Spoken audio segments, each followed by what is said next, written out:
Voici le déroulement proposé pour la prochaine heure. Après le mot de bienvenue que je viens de vous adresser et la présentation du déroulement, Monsieur Mario Lalancette, directeur général de la QDFL, et Monsieur Patrice Léger-Bourgoin, directeur général de la BMQ, introduiront à tour de rôle cette conférence.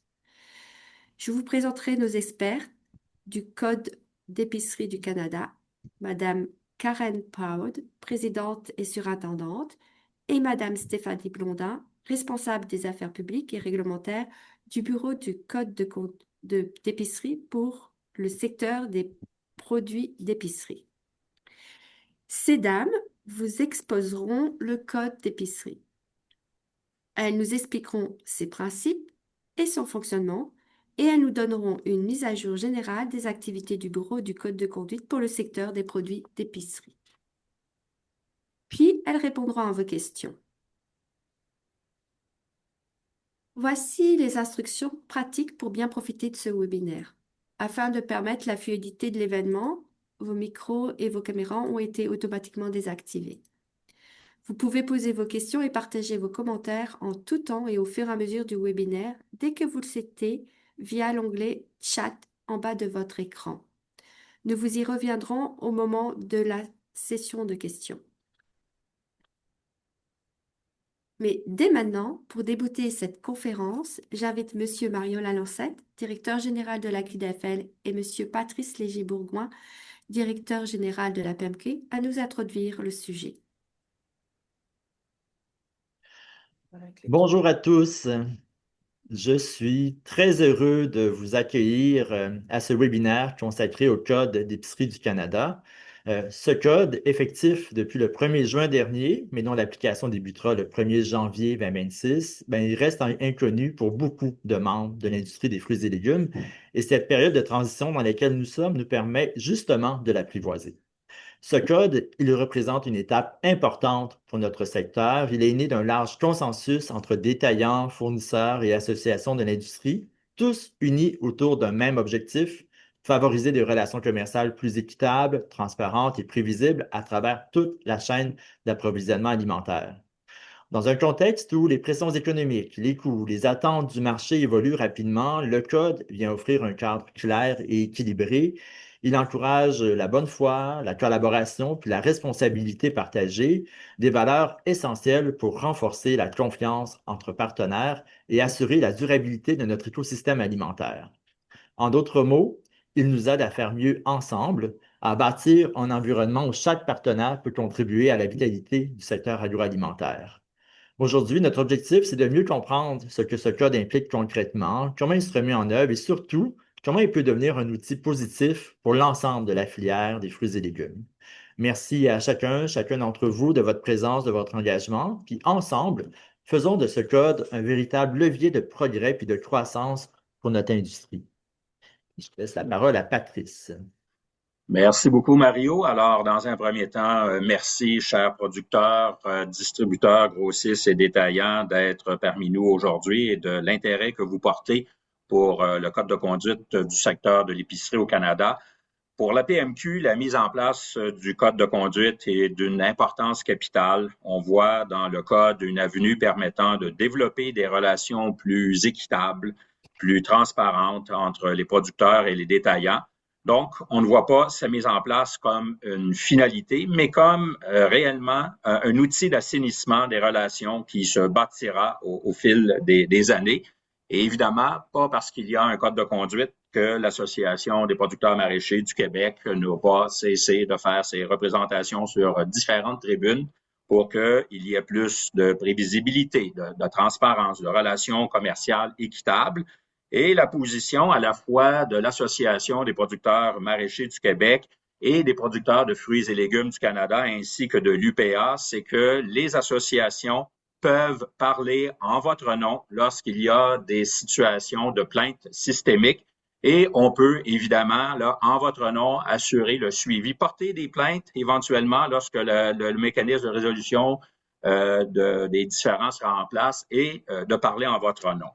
Je compléterai en vous disant que pour la PMQ, pour l'UPA, pour les producteurs de fruits et légumes du Canada, il sera impératif à partir de septembre 2027 au plus tard de faire un bilan sur la progression du code de conduite pour qu'on puisse déterminer la suite des choses. Sachez actuellement que le code de conduite sur lequel on travaille est un code de conduite volontaire pour tous les adhérents de l'industrie.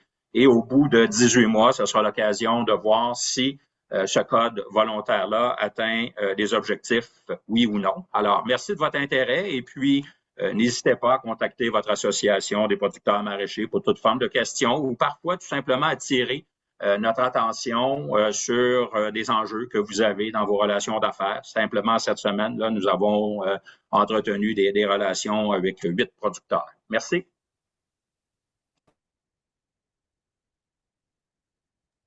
Merci Patrice, merci Mario pour cette mise en appétit sur ce code d'épicerie du Canada.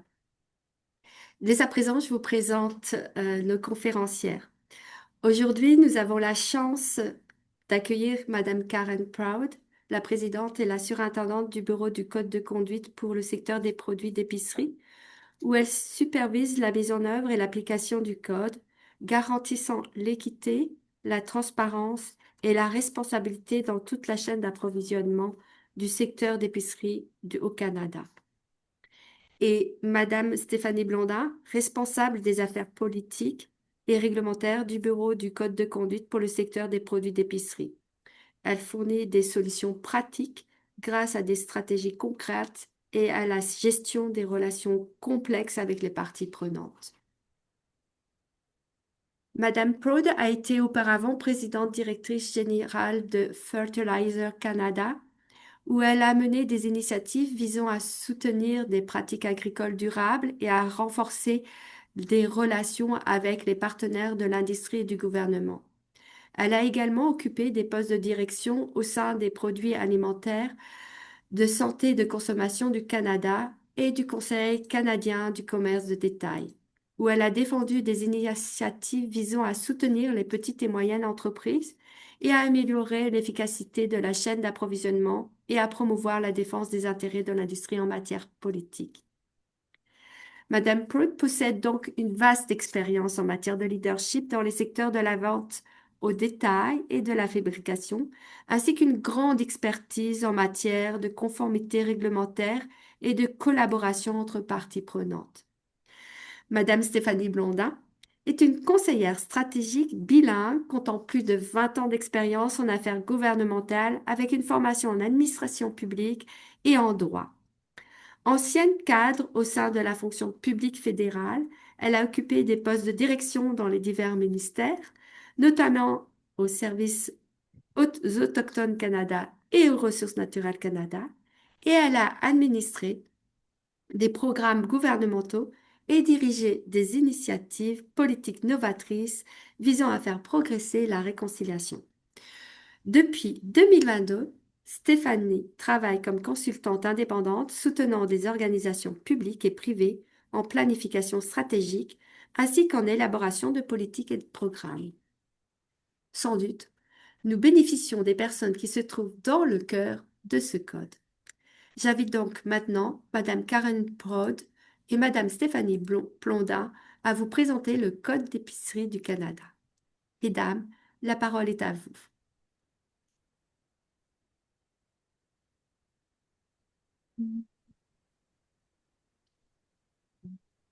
Bonjour à tous. Bonjour à tous. C'est un plaisir pour moi d'être parmi vous aujourd'hui pour faire le point sur le Bureau de code de conduite pour le secteur de produits d'épicerie ou le bureau. Aujourd'hui, je suis accompagnée par mon collègue Stéphanie Blondin qui fera la présentation avec moi. 2025 a été incroyablement chargé et enrichante. Depuis sa mise en service en mars, notre bureau a parti de zéro. Nous avons mis en place des structures de gouvernance, de personnel et des systèmes financiers et surtout, nous avons travaillé avec les parties prenantes du secteur pour préparer la mise en œuvre complète du code le 1er janvier 2026. Aujourd'hui, je souhaite vous faire part de notre état d'avancement et nos réalisations et de ce qui nous attend. Voici ce que nous allons aborder aujourd'hui. Je commencerai par une brève présentation du bureau et de notre équipe. Ensuite, Stéphanie nous donnera un aperçu du Code d'épicerie du Canada, incluant les moyens de signaler les enjeux liés au code au bureau. De plus, elle expliquera comment fonctionne l'adhésion au bureau, puis comparera le code et le DRC.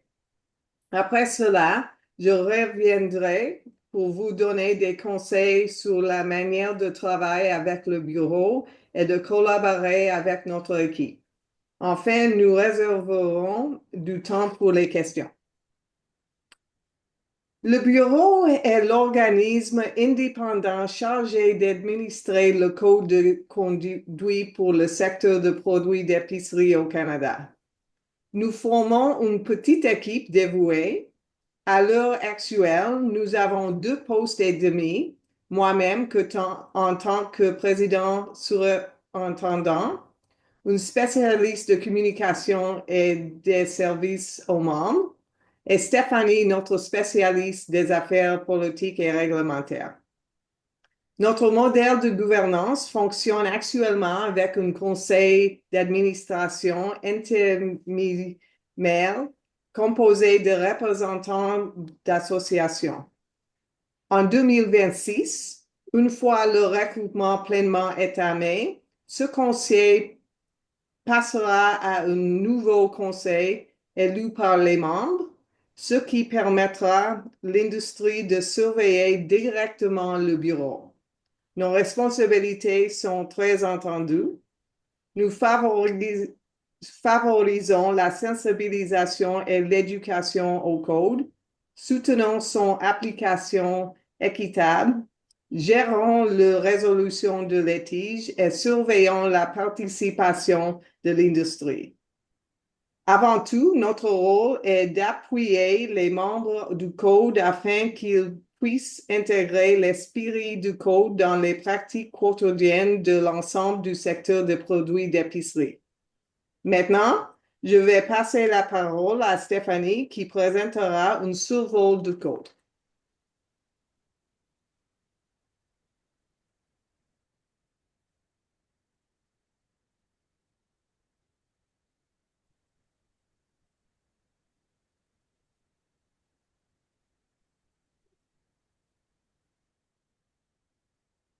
Pardon, j'ai dû arrêter de partager mon écran pour enlever la sourdine. Donc, est-ce que ça va? Le survol du code. Donc, nous allons débuter avec un survol du Code d'épicerie du Canada afin de mieux le comprendre. Et surtout, on va regarder qu'est-ce que le code et qu'est-ce qu'il ne l'est pas.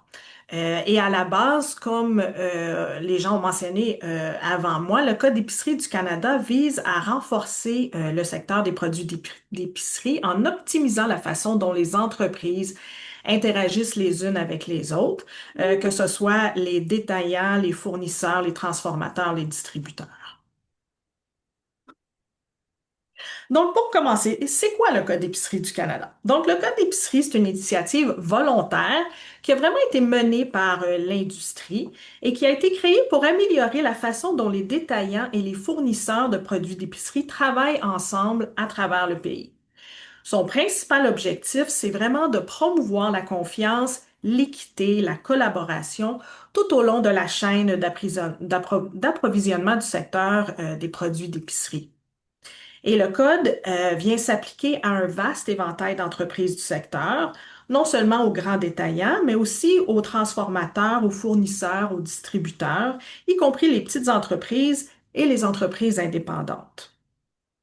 Le code repose sur 4 grands principes fondamentaux, et c'est-à-dire, on parle ici de la transparence, la certitude dans les relations commerciales, l'équité entre les partenaires, La simplicité aussi est un principe fondamental du code, c'est-à-dire une volonté de garder les processus simples. Et finalement, la résolution rapide de litiges et d'enjeux qui peuvent survenir entre deux parties. Et puis, ce cadre volontaire a été élaboré collectivement par les associations nationales représentant les producteurs, les fournisseurs, les détaillants. Donc, il se veut être un outil vraiment collaboratif entre les parties. Maintenant, regardons qu'est-ce que le code ne fait pas.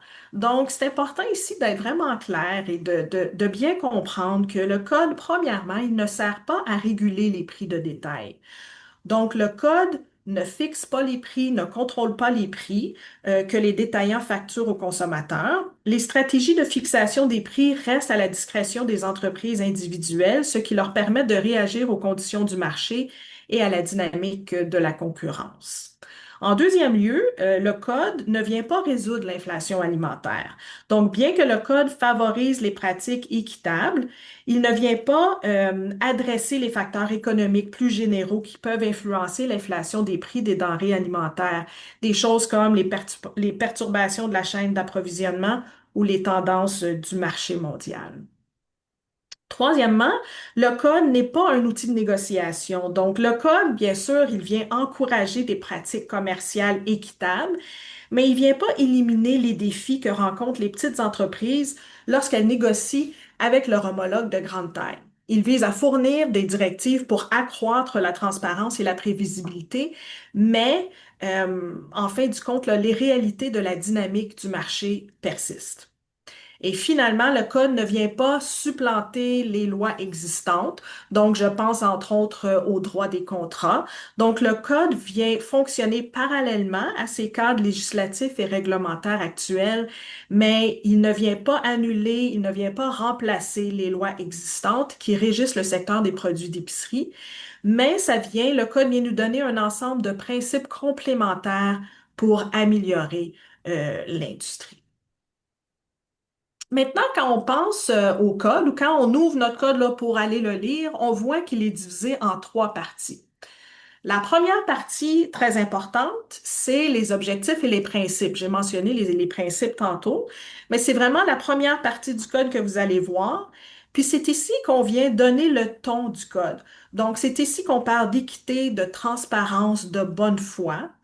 Et les principes, les objectifs, c'est plus que des simples règles. Ils viennent nous rappeler que le code vise à instaurer la confiance, la prévisibilité dans l'ensemble de la chaîne d'approvisionnement. Et toutes les dispositions, tous les articles du code devraient être lus avec ces objectifs et ces principes en arrière-plan. La deuxième partie du code, vous allez voir, c'est une série d'articles très précises sur les sujets que vous voyez ici. Il y a 6 grands sujets. Puis ce sont des articles qui sont le cœur du code. Puis ces articles-là viennent décrire comment les relations commerciales devraient se dérouler.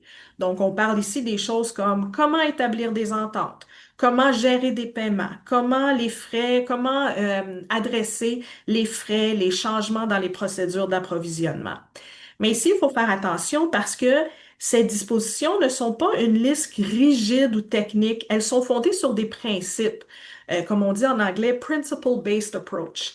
Puis ça veut dire qu'elles viennent mettre l'accent sur la façon dont les entreprises interagissent entre elles plutôt que d'être une série de règles à suivre mot à mot. Autrement dit, le code ne dit pas quoi faire dans toutes les situations qui pourraient exister, mais plutôt comment se comporter dans l'esprit de l'équité, de la transparence, de la bonne foi et de la raisonnabilité. Et puis ensuite, la dernière partie du code, à la toute fin du code, vous allez trouver les définitions. Puis les définitions sont quand même importantes parce que c'est ici qu'on va avoir des points de référence pour les terminologies qui sont utilisées dans le code. Vous allez trouver, entre autres, quels produits sont couverts par le code, c'est quoi les produits d'épicerie couverts par le code. Vous allez aussi trouver des définitions de termes clés comme préavis raisonnable. Pour que lorsque vous puissiez avoir des conversations, lorsque vous avez des conversations avec vos partenaires commerciaux, bien, vous allez pouvoir avoir un point de référence pour ces concepts-là qui sont utilisés à travers le code. Donc, c'est comme ça qu'est divisé le code en trois parties. Et puis maintenant, on aimerait, avec vous, regarder, on s'est dit, quand une personne va lire le code, comment est-ce qu'elle peut naviguer le code? Puis on a divisé ça en trois étapes. Pardon? Première étape, comment naviguer le code. Donc, la première étape vraiment consiste à déterminer, lorsque vous avez une question, vous faites face à une situation, vous vous dites, est-ce que le code s'applique à cette situation? Mais il faut regarder deux éléments. Le premier élément, c'est qu'il faut regarder si le code s'applique à votre situation. Est-ce que les deux parties sont membres du bureau et est-ce qu'il existe une relation directe entre elles, par exemple entre un producteur ou un fournisseur? Donc, pour que le code s'applique à une situation donnée, il faut que les deux parties impliquées dans cette situation soient membres du code. Le deuxième critère, c'est que le code s'applique aux produits couverts par le code, bien sûr, c'est-à-dire les produits d'épicerie au sens large, incluant tous les aliments, dont les fruits et les légumes frais.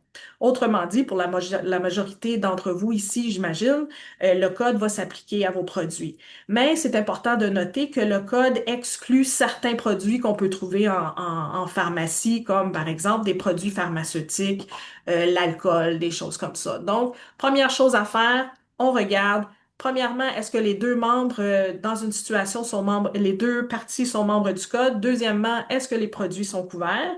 Et si la réponse à ces deux questions est oui, alors on peut passer à la deuxième étape. La deuxième étape consiste à comprendre les dispositions du code. Donc, ici, c'est très important d'aller voir, d'aller fouiller dans le code et d'identifier une disposition qui pourrait s'appliquer à une situation dont vous faites face. Donc, ce n'est pas parce qu'une situation semble injuste ou peut-être même, oui, une situation injuste qu'elle est couverte par le code. Le code ne vise pas toutes les pratiques commerciales. Il est donc essentiel de lire attentivement les dispositions et de les considérer comme un cadre intégré. Donc, le cadre contient des règles commerciales. Si votre enjeu ne s'y trouve pas, donc si vous ne trouvez pas un article précis dans le code qui s'applique à votre situation, il n'est probablement pas couvert par le code. Par exemple, le code exclut les questions de prix, comme j'ai mentionné tantôt. Donc, si c'est une situation où un membre trouve qu'un concurrent, que quelqu'un d'autre a eu un meilleur prix, ce n'est pas quelque chose qui serait couvert par le code. Un autre point, c'est que lorsque vous allez voir et lire les sections du code, c'est très important de regarder le langage, le vocabulaire utilisé par les différents articles du code. Donc, les mots ont été choisis avec soin pour distinguer ce que les parties doivent faire de ce que les parties devraient faire. Donc, je vais vous donner un exemple concret pour illustrer comment le choix des mots dans le code permet de distinguer une bonne pratique d'une véritable obligation. Donc, si on regarde l'article 2.2, le code indique que les ententes devraient couvrir toutes les modalités et conditions des arrangements d'approvisionnement entre les parties. Donc, ici, le code utilise le mot devrait et non doivent. Donc, si une entente n'a pas tous les éléments, ce n'est pas nécessairement une violation du code parce que l'article 2.2 parle de ce que les membres devraient faire. En revanche, à l'article 2.4, le code stipule qu'une partie qui mène ou prévoit mener des activités avec une autre partie ne doit éviter ou refuser de conclure une entente. Donc là, ici, on parle d'une obligation claire. Et voici, c'est quelque chose que le code dit, on ne peut pas faire ça. Donc ici, il y a moins de flexibilité.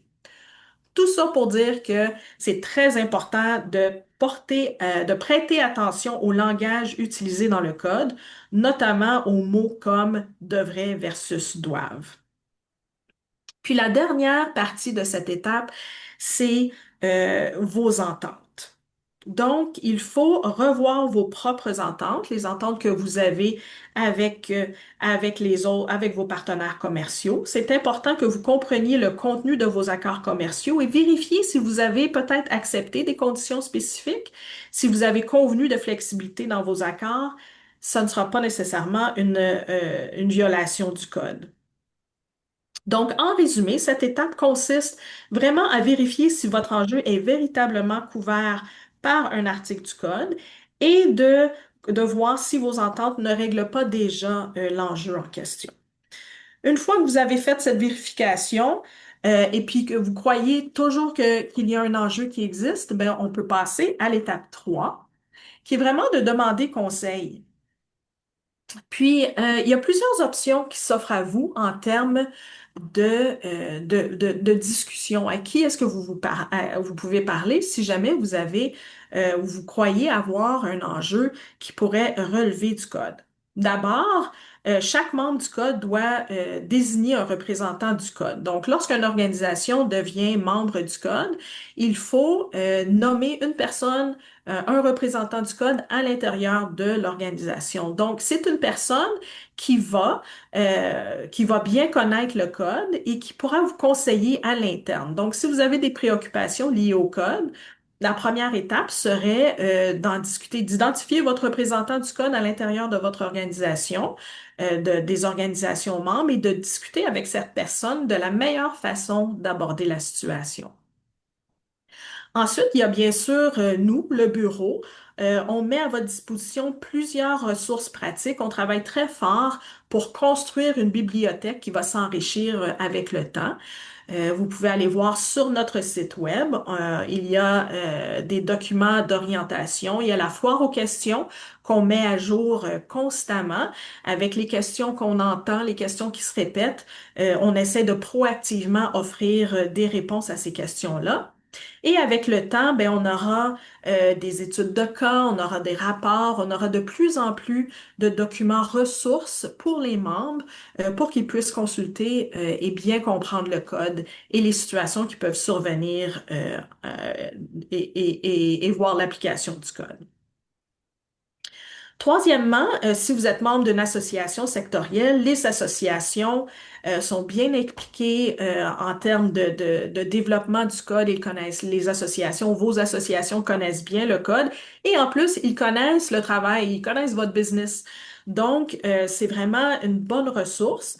De les consulter. N'hésitez pas à consulter votre association pour obtenir un premier niveau de conseil ou même d'interprétation du code. Et bien sûr, vous pouvez toujours communiquer directement avec notre équipe. Nous, on est là pour vous aider le plus possible. Nos informations sont ici. Il y a le courriel. Vous pouvez nous appeler. La seule chose que je voudrais juste être sûre de mentionner très clairement, c'est que on ne pourra pas offrir des conseils sur des différents précis parce que nous devons rester neutres en tout temps. C'est important pour nous d'appuyer les membres et ce qu'on va faire, c'est qu'on va diriger ou orienter les gens qui ont des questions vers les ressources. Donc, on pourrait discuter des articles du code qui pourraient s'appliquer à une situation, mais on ne pourra pas offrir d'opinion ou de conseils sur un différent particulier parce que très important pour nous de rester neutre en tout temps. Et une fois que vous avez fait tout ça, vous avez consulté votre code du représentant, vous avez consulté les outils du bureau, vous avez parlé à votre association, vous croyez qu'il y a un enjeu véritable qui pourrait soulever des enjeux directement liés au code, ben, il y a des façons que vous pouvez signaler des enjeux ou tenter de résoudre les litiges. Donc, une fois que vous avez, comme j'ai mentionné, suivi toutes les étapes et que vous êtes convaincu qu'il y a bel et bien un enjeu, qu'est-ce qui se passe? Ben, on a différentes façons de procéder. La première façon que j'aimerais discuter aujourd'hui, c'est que tous les membres du Code d'épicerie du Canada peuvent signaler un enjeu par le biais du Centre des enjeux sur le membre des portails. Donc, le centre de gestion des enjeux, il est accessible, comme j'ai dit, sur notre site web, à même le portail des membres, où vous pouvez signaler vos préoccupations de façon sécurisée et confidentielle. C'est aussi très facile à remplir. Donc, c'est un formulaire comme vous voyez à l'écran, un formulaire où vous décrivez le sujet, vous décrivez un peu l'enjeu qui est survenu, vous identifiez quel article du code vous croyez être enfreint et avec quelques petits détails. Donc, lorsqu'on signale un enjeu par le biais du centre de gestion des enjeux, c'est important de préciser que ce processus n'a pas pour but de régler un différend ou un cas individuel. Ça, on va en parler tantôt. Mais ici, c'est plutôt un processus pour informer le bureau qu'il y a un enjeu afin de permettre au bureau de surveiller ce qui se passe sur le terrain, dans le secteur et de repérer les tendances émergentes et systémiques. Donc, chaque fois qu'un membre vient signaler, ça vient aider le bureau à mieux comprendre les pratiques sur le terrain et à identifier les solutions ou les comportements qui pourraient s'éloigner de l'esprit du code. Voici comment cela fonctionne là, concrètement. Donc, vous remplissez ou un membre remplit le formulaire par le biais du portail des membres. Notre équipe va examiner les informations qui sont reçues pour vérifier si la situation relève du code. Si jamais on a des questions ou on veut mieux comprendre l'enjeu qui a été soulevé, on pourrait communiquer avec la personne qui a soumis l'enjeu pour, comme j'ai dit, poser des questions, mieux comprendre l'enjeu. On pourrait aussi, si jamais on voulait voir si cet enjeu était significatif, s'il était systématique, on pourrait consulter une association afin d'obtenir des informations tout en maintenant la confidentialité de la personne qui a soumis l'enjeu. Donc, à chaque fois qu'un enjeu est soumis dans le centre des enjeux, cette information est confidentielle. On ne partage jamais le nom de l'organisation ou de la personne avec qui que ce soit. Mais on pourrait consulter avec les associations pour voir si l'enjeu est un enjeu qui s'appliquerait à d'autres membres afin d'identifier si c'est un enjeu systématique. On fait toujours ça sans révéler l'identité de qui que ce soit. L'objectif, c'est vraiment de repérer rapidement les enjeux systématiques qui touchent plusieurs membres et d'agir en amont avant qu'ils ne deviennent des problèmes généralisés. Et surtout, ce mécanisme profite à l'ensemble des membres parce que lorsqu'un enjeu systémique est identifié, le bureau ne cherche pas à blâmer, mais on cherche plutôt à éduquer et à sensibiliser. Donc, suite à un signalement d'enjeu et à l'identification d'enjeux systématiques, ce qu'on va faire au bureau, c'est que nous allons alors travailler avec les parties concernées, avec les associations et avec les autres membres afin de clarifier les attentes, de publier des directives. On pourrait mettre à jour la foire aux questions, on pourrait offrir des sessions d'information ciblées et on pourrait faire des suivis avec certains membres pour avoir des conversations proactives avec eux afin de faire une sensibilisation au niveau des attentes du code.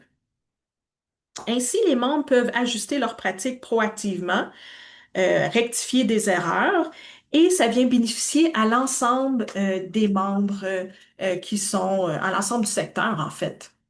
Donc, en somme, en signalant un enjeu, vous contribuez à faire évoluer les pratiques de l'ensemble du secteur, à renforcer la conformité au code et à favoriser des relations d'affaires plus équitables et plus transparentes.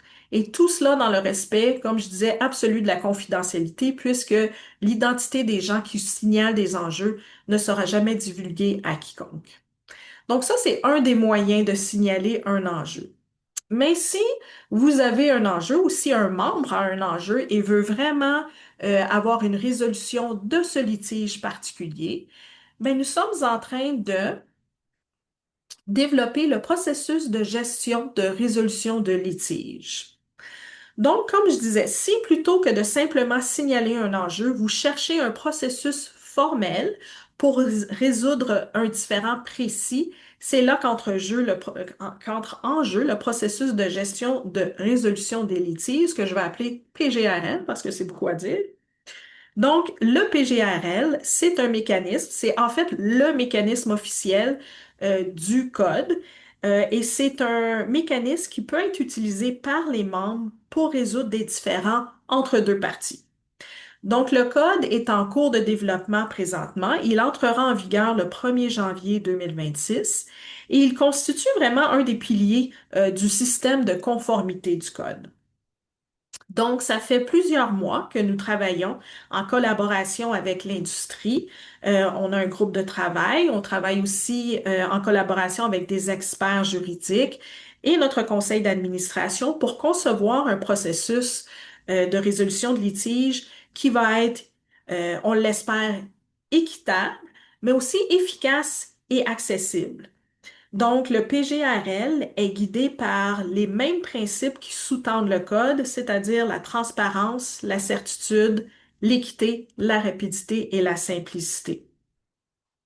Puis je voudrais juste mettre un peu d'emphase sur la simplicité parce qu'on veut que le processus soit accessible à tous les membres, peu importe la grosseur d'une entreprise.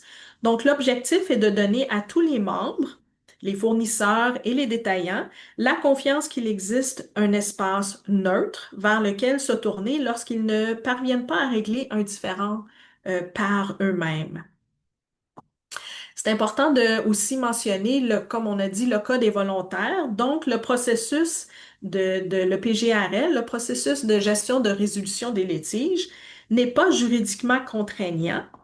Mais par contre, les membres qui adhèrent au code s'engagent à utiliser le PGRL pour résoudre leurs différends liés au code. Donc, nous nous attendons, le bureau, la présidente, la surintendante, nous nous attendons donc à ce que les membres utilisent ce mécanisme et qu'ils agissent en cohérence avec ses objectifs et son esprit. Le PGRL, comme j'ai mentionné, il est vraiment conçu pour être simple à activer, à accéder. Il est ouvert à tous les types d'entreprises, peu importe leur taille.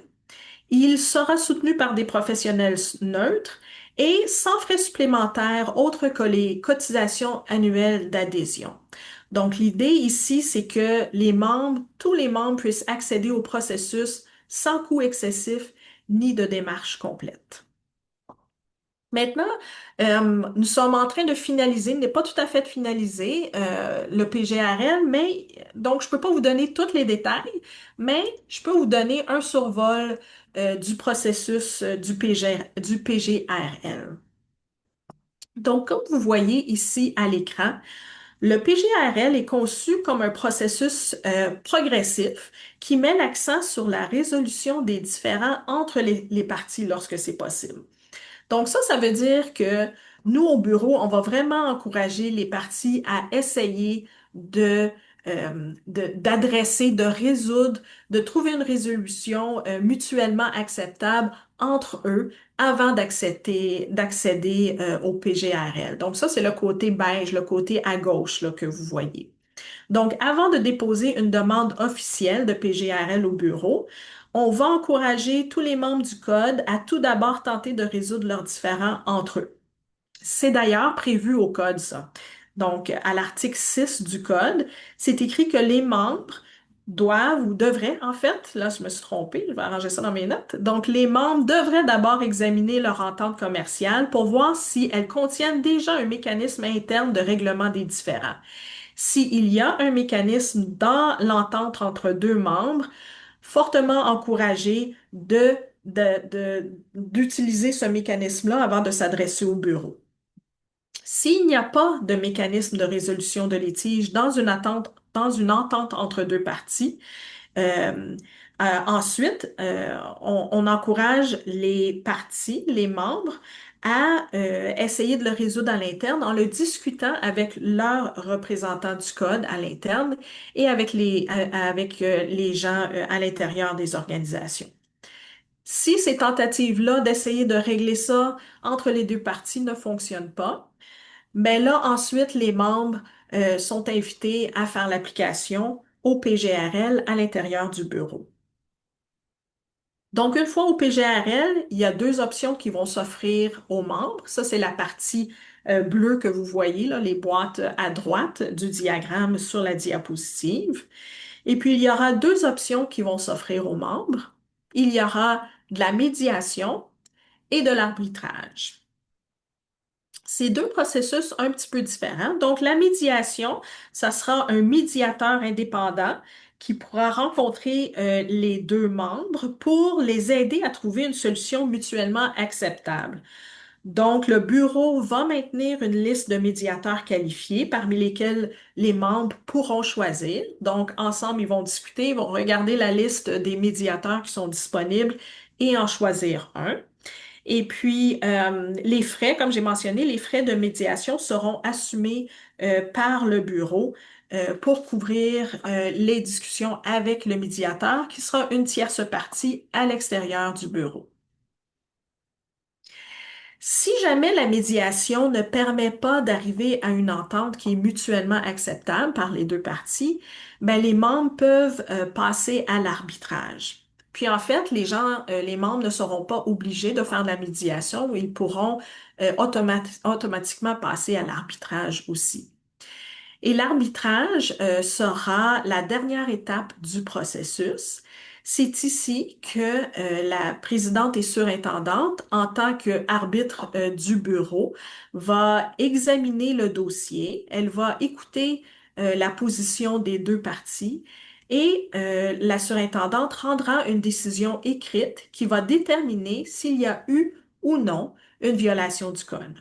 S'il y a eu une violation du code, ensuite, il y aura, là, on est encore à finaliser les détails, mais il y aura un document qui sera publié sur le site web qui viendra mettre à la lumière ou qui va dire publiquement que le code a été enfreint en nommant l'organisation qui a enfreint le code. Donc ça, c'est un peu l'outil Name and Shame qu'on dit en anglais, qui est disponible pour faire la mise en œuvre du processus de PGRL.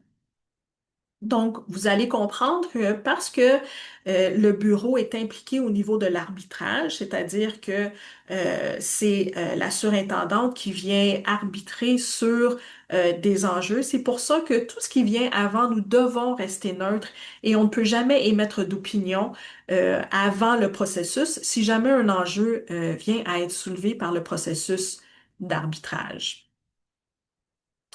Donc, le PGRL, le centre des enjeux, les options que j'ai discutées, ce sont des options qui sont ouvertes aux membres du code. Donc, j'ai pensé que ce serait intéressant de regarder, euh, au niveau de l'adhésion du code. Donc, pour pouvoir bénéficier pleinement des protections et des mécanismes offerts par le code, il faut d'abord en être membre. Donc, prenons un moment pour regarder l'adhésion au code. Donc, à ce jour, depuis cette semaine, nous avons actuellement d'une centaine de membres.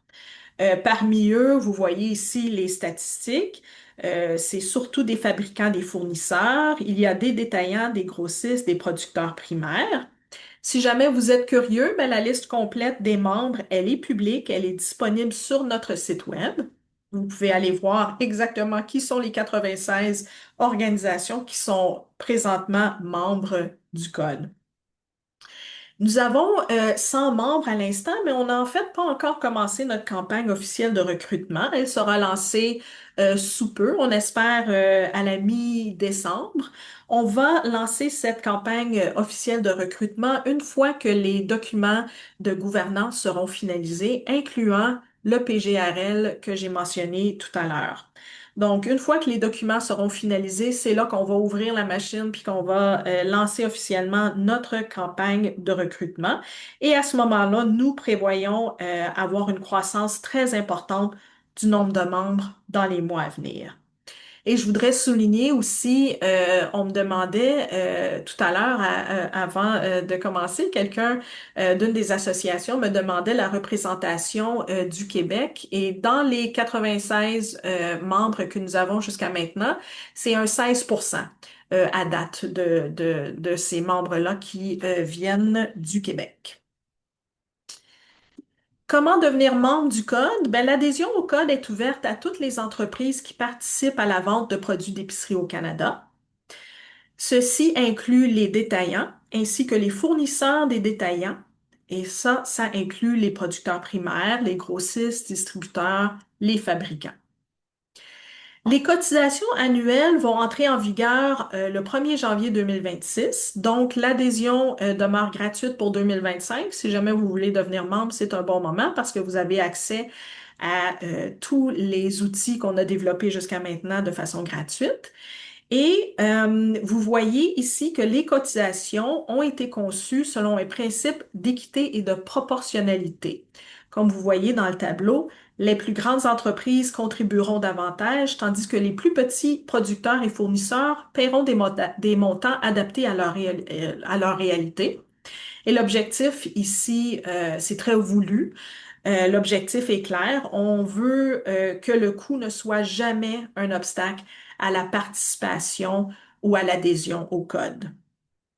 Pour adhérer au code, très, très, très simple, il suffit d'aller sur notre site web et de remplir le formulaire d'adhésion. Vous cliquez, c'est un lien très facile à remplir. Si jamais vous avez des questions en termes de comment remplir le formulaire d'adhésion, vous envoyez un courriel et notre collègue Ellie va vous aider très rapidement. Elle est très prompte, très bonne aussi pour vous appuyer dans la démarche parce que c'est important pour nous que les membres puissent se sentir appuyés à travers tout le processus.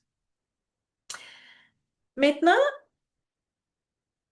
puisque les membres, j'imagine plusieurs d'entre vous, parce que je parle aujourd'hui au secteur des fruits et légumes du Québec, j'imagine que vous connaissez la DRC. Donc, je voulais juste parler un petit peu de la DRC car nous travaillons avec la Dispute Resolution Commission, donc la commission de résolution des litiges des fruits et des légumes, afin de clarifier la portée de la compétence de nos deux organisations de manière à assurer un processus efficace et clair.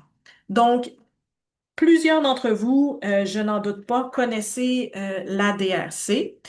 Et vous vous demandez peut-être, OK, on parle ici de fruits et de légumes, mais est-ce qu'il y a un chevauchement entre ce que la DRC fait et ce que le code fait?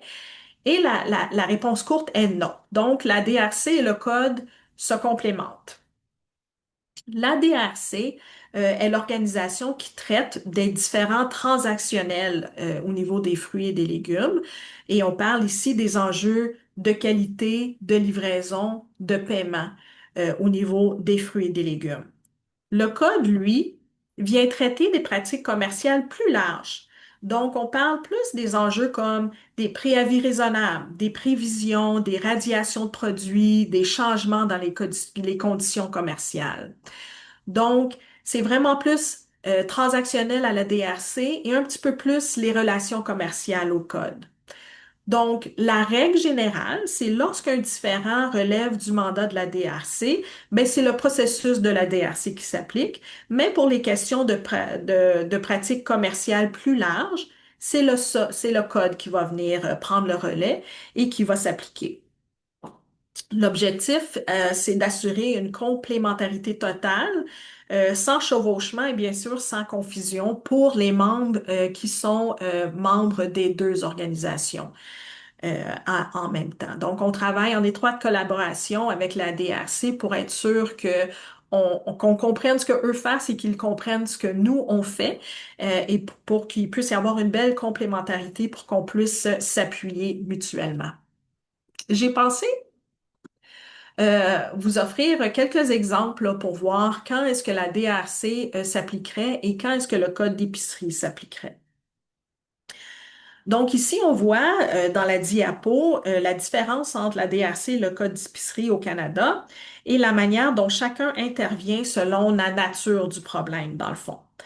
Donc, du côté de la DRC, on parle de litiges transactionnels liés à la qualité, à la livraison et au paiement. Donc, par exemple, si un producteur expédie des légumes à un détaillant, mais que le détaillant refuse de payer la facture au complet en affirmant que la livraison est arrivée en retard, par exemple. Ça serait plus un enjeu de la DRC. Ou encore, si un producteur livre des fruits et le détaillant rejette une partie en disant que les fruits ne répondent pas aux normes de qualité, ben ça serait encore une fois une norme pardon, pas une norme, mais un cas qui s'appliquerait plus sous le régime de la DRC. Ce sont des situations qui sont de nature immédiate qui relèvent du mandat de la DRC. À l'inverse, le code d'épicerie s'applique à des pratiques d'affaires plus générales, celles qui concernent la planification, les prévisions, la communication et les préavis. Donc, par exemple, un détaillant qui passe régulièrement des commandes de fruits, mais qui diffère largement des prévisions convenues. Donc ça pourrait être un enjeu de prévision, de forecasting. Donc ça serait une application du Code d'épicerie du Canada. Ou encore, un détaillant décide soudainement d'arrêter de vendre les produits d'un fournisseur, décide d'arrêter de vendre un fruit ou un légume en ne donnant qu'un préavis de 2 jours, laissant ce fournisseur avec un stock invendu. Ça serait un enjeu qui pourrait être soulevé sous le Code d'épicerie du Canada. Dans ces cas-ci, on parle de relations commerciales et de comportement, donc ce sont des situations que le Code cherche à encadrer. L'idée à retenir ici, c'est que l'ADRC et le code sont complémentaires. L'ADRC s'occupe plus des différends qui sont de nature transactionnelle, tandis que le code, lui, s'intéresse aux pratiques commerciales et aux relations à long terme. Maintenant, je vais passer la parole à Karen pour les prochaines sections du code. Merci, merci Stéphanie. Je vais faire le prochain diapo très vite pour laisser le temps pour des questions. Alors, comment tu collabores avec le bureau? Nous voulons que les membres sachent que le bureau est accessible. Si vous avez une question sur le code ou sur les outils disponibles, vous pouvez nous joindre par plusieurs canaux, le site web, le portail de membres, le courriel ou le téléphone. Voyez-nous comme un carrefour de ressources. Nous sommes là pour fournir clarité et accompagnement, tout en préservant la neutralité nécessaire lorsqu'il s'agit des litiges. Le prochain diapo, nous parlons beaucoup de sites web, alors je ne dois pas prendre beaucoup de temps sur cette diapo. Il y a une infolette qui est très important pour les membres. Nous l'utilisons également pour répondre aux questions les plus fréquemment posées et pour partager des ressources tels que des documents ou d'orientation. Pour nous, l'infolette n'est pas seulement un moyen de diffuser des informations, mais aussi une plateforme permettant de mettre en lumière l'histoire des membres, de partager les meilleures pratiques et de présenter les progrès collectif du secteur. Nous avons aussi un sondage. Je souhaite parler seulement un petit peu de le sondage. C'est très important pour nous que tous les membres du secteur participent sur le sondage. Alors, je vous encourage à prendre quelques minutes pour répondre à ce sondage pour nous donner l'information pour notre priorité. Et finalement, je souhaite aussi remercier nos partenaires qui ont contribué à la mise sur pied du bureau. Notre travail est financé dans le cadre du programme de collaboration régionale de partenariat canadien pour une agriculture durable, une initiative conjointe des gouvernements fédéraux, provinciaux et territoriaux.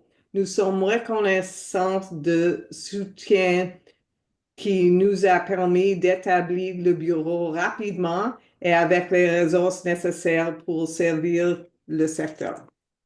Merci. Je pense que nous n'avons pas beaucoup de temps pour les questions, mais s'il y a des questions, nous pourrons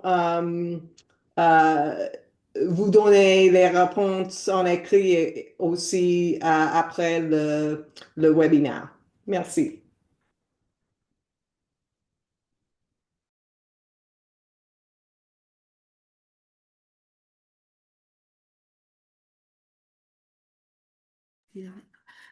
Merci Karen et Stéphanie pour cette belle présentation. On connaît un petit peu mieux le code, les principes de ce code et puis ça nous offre en fait beaucoup d'arguments pour que les partenaires d'affaires y adhèrent et l'utilisent à bon escient. Tout de suite, je voudrais vous partager deux questions. On va essayer d'y répondre avant la fin.